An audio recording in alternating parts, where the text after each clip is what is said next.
عزل کا ایشو یا modern language میں کنڈوم کا استعمال. عزل عربی میں کہتے ہیں الگ ہو جانے کو, یعنی جب میاں بیوی ازدواجی تعلق قائم کریں, ڈسچارج کے وقت وہ الگ ہو جائیں, اس کو کہتے ہیں عزل. اور اسی کی ماڈرن فارم جو ہے وہ کنڈوم ہے, فیملی پلاننگ کے پوائنٹ آف ویو سے بھی استعمال کرتے ہیں. اس میں کوئی شک نہیں ہے کہ مفلسی کے ڈر سے فیملی پلاننگ کرنا اسلام میں قرآن حکیم کی آیات کی روشنی میں اس کی کوئی گنجائش موجود نہیں ہے, قطعاً حرام ہے. لیکن اگر عورت کی صحت کا ایشو ہو یا اولاد کی تربیت کے پوائنٹ آف ویو سے کسی کے لیے کوئی ریسٹرکشن ہو, وہ معاملہ الگ ہے, اس کے اوپر وہ والا فتویٰ نہیں لگے گا. اور اس کے ثبوت میں 3 حدیثیں پیش کروں گا, تینوں صحیح بخاری اور صحیح مسلم سے. لیکن اس میں یاد رکھیں کہ جو لوگ اس حوالے سے مرد اپنی نس بندی کروا لیتے ہیں, یعنی سیکچولی ڈسیبل ہو جاتے ہیں ہمیشہ کے لیے, جان بوجھ کے میڈیکلی کروا لیتے ہیں, یا عورتیں اپنی یوٹرس نکلوا دیتی ہیں, اگر کوئی بیماری یا کینسر والا ایشو نہ ہو وہ الگ بات ہے کہ جی تاکہ جی ہمیشہ کے لیے معاملہ اسٹیبلش ہو جائے, یہ قطعاً حرام ہے اور بدعت کبریٰ ہے. یہ اللہ کی شریعت کو بدلنا ہے, اللہ کی تخلیق کو بدلنا ہے. سورۃ النساء نمبر 119 کے تحت یہ قطعاً حرام اور شیطانی فعل ہے. کوئی مرد جو ہے اپنے آپ کو خصی کروا لے, یا کوئی عورت اپنی یوٹرس اور ہم جو ہے وہ حمل کا جو ذریعہ ہے اس کا رحم اس کو نکلوا دے.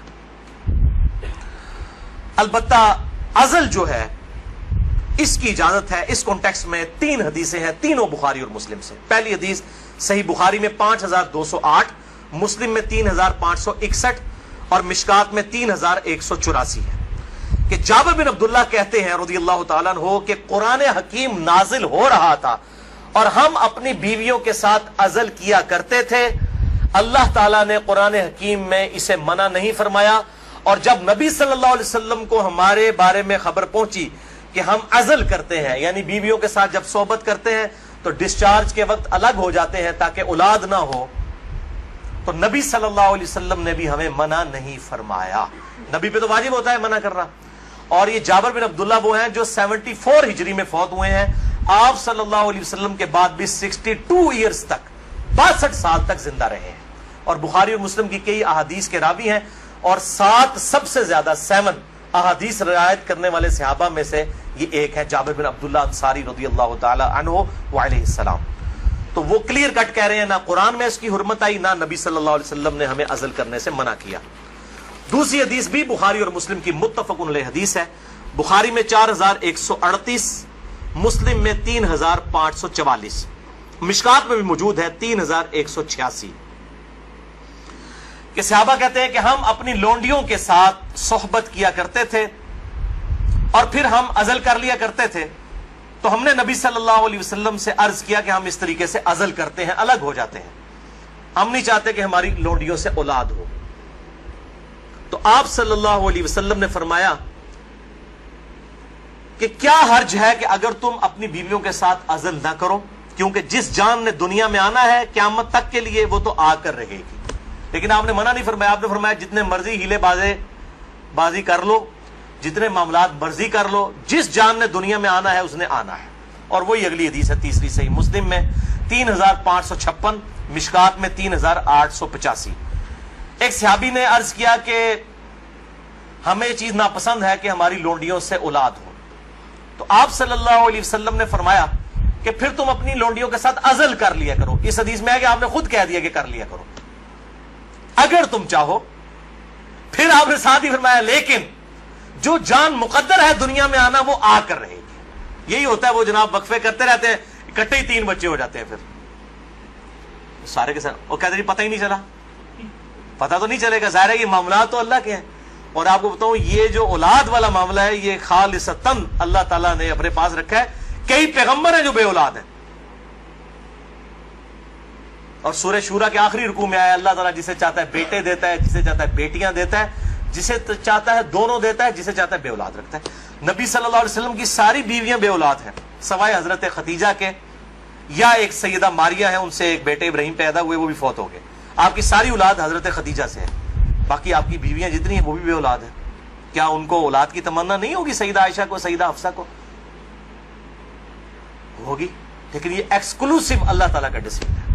تو آپ صلی اللہ علیہ وسلم نے فرمایا کہ جو جان مقدر ہے وہ آ کر رہے گی. پھر کچھ عرصے کے بعد وہ صحابی حاضر ہوئے اور کہا یا رسول اللہ میری لونڈی جو ہے وہ تو امید سے ہے، حاملہ ہو گئی ہے، آپ نے فرمایا میں نے تجھے کہا نہیں تھا کہ جو اولاد مقدر میں ہے وہ آ کر رہے گی، اس کو کوئی نہیں روک سکتا۔ تو یہ چیزیں یعنی انسان اگر سمجھتا ہے رک جائے تو ایسا نہیں، لیکن یہ یاد رکھیے یہ لونڈیوں والا معاملہ ہے۔ جو آزاد عورت ہے، کیونکہ ہماری بیویاں تو لونڈیاں نہیں ہوتی ہیں، تو آزاد عورتیں ہیں، آزاد عورت کے ساتھ عزل کرنے کے لیے بیوی کی اجازت کی بھی ضرورت ہے۔ مرد اپنی مرضی سے یہ ڈیسیژن نہیں کر سکتا۔ یہ ساری احادیث لونڈیوں سے ریلیٹڈ ہے۔ آزاد عورت اور بیویوں کے معاملے میں میاں بیوی دونوں کا راضی ہونا ضروری ہے۔ لہذا اس حوالے سے صحیح مسلم سے ایک حدیث جو پیش کی جاتی ہے اور کچھ اور روایتیں کہ عزل کرنا گویا کہ زندہ بچے کو گاڑ دینا ہے یا اولاد کا قتل ہے، وہ تمام احادیث کراہت کے اوپر مبنی ہے یا پھر وہ منسوخ تصور کی جائیں گی ان احادیث کی روشنی میں، اور الحمدللہ اسی پہ امت کا اجماع ہے۔ عزل کے جواز کے سب لوگ قائل ہیں، جس کی ماڈرن فارم جو ہے وہ کنڈوم کا استعمال ہے۔ لیکن اگر ایک دفعہ پریگنینسی آئیڈینٹیفائی ہو جائے، خواہ ایک دن کی ہو، لوگ پوچھ رہے ہوتے ہیں جی علیحدہ 40 دن ہی گزرے نا جی، 40 دن کے اندر ایک دن کی بھی پریگنینسی ہو، اس کو ضائع کروانا قطعاً حرام گناہ کبیرہ ہے، اولاد کا قتل ہے، خواہ ایک دن کی ہو۔ کوئی اس میں نہیں ہے جی چوتھے مہینے روح ڈالی جاتی ہے، بھائی چوتھے مہینے روح ڈالی جاتی ہے تو اس سے پہلے کیا ہوتا ہے، بچہ بڑا تو ہو رہا ہوتا ہے۔ وہ روح کے ساتھ زندگی کا ایشو اور ہے، روح کے بغیر بھی ایک زندگی ہے، وہ ایشو اور ہے۔ وہ بھی تو بچہ جو ہے ایک ایمبریو سے ایک جو ہے وہ جنین سے معاملات بڑھتے بڑھتے آگے جاتے ہیں، تو وہ بھی ایک زندگی ہے۔ روح کے ساتھ ایک اور زندگی ہے، روح کے بغیر بھی زندگی اس کے اندر موجود ہے۔ اسی لیے اگر مردہ بچہ بھی پیدا ہو تو راجح قول جامعہ ترمذی اور ابو داؤد کی حدیث کے تحت یہی ہے کہ اس کا جنازہ بھی پڑھایا جائے گا۔ اور لوگ کہتے ہیں جی زندہ پیدا ہوگا تو پھر پڑھایا جائے گا، مردہ بھی پیدا ہو ماں کے پیٹ میں تو وہ زندہ ہی تھا نا، ایگزسٹ تو کرتا تھا نا، تو افضل قول یہی ہے کہ اس کا جنازہ پڑھا جائے گا۔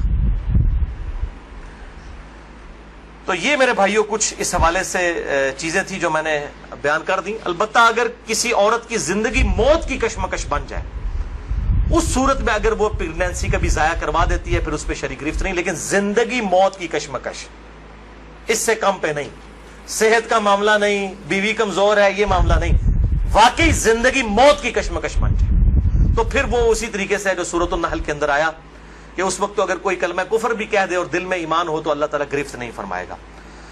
اور اس حوالے سے ہمارے پڑوسی ملک انڈیا کے اندر آج سے کئی سال پہلے، تقریباً 15 سال پہلے کی رپورٹ ہے کہ روزانہ 3000 بچیاں ماں کے پیٹ کے اندر ہی پریگنینسی ان کی ضائع کر دی جاتی ہے جب یہ پتا چلتا ہے کہ یہ بچیاں ہیں۔ یعنی قرآن اگر کہتا ہے نا بچیوں کو دفن کرنا یہ گناہ کبیرہ ہے، تو یہ گناہ آج تک چل رہا ہے۔ بیسک ہیومن انسٹنکٹ تو بدلی نہیں ہے نا۔ 3000، اسی وجہ سے انڈیا میں مردوں کی تعداد عورتوں سے زیادہ ہے۔ ویسے آپ حیران کن بات آپ کو بتاؤں، اس سال پاکستان کی رپورٹ بھی آئی ہے، پہلے پاکستان میں 52% عورتیں تھیں اور 48% مرد تھے، لیکن اب مردوں کی پرسنٹیج عورتوں سے پاکستان میں بھی بڑھ گئی ہے، اور اس کی مین ریزن ہی یہی ہے۔ یہ بہت بڑا گناہ ہے اور اللہ تعالیٰ پالنے والا ہے۔ 1901 کے اندر، یعنی جب 20ویں صدی کا آغاز ہوا، 1 ارب آبادی تھی، پھر اللہ تعالیٰ نے سائنس کی ترقی کرائی، انسان نے بیماریوں کا کنٹرول اس فزیکل فینومینا آف نیچر سے سیکھ لیا، اور اس وقت 1901 میں کہا جاتا تھا کہ 2001 کے اندر اگر دنیا کی آبادی ڈبل ہو گئی نا تو روٹی نہیں کوئی کسی کو ملے گی۔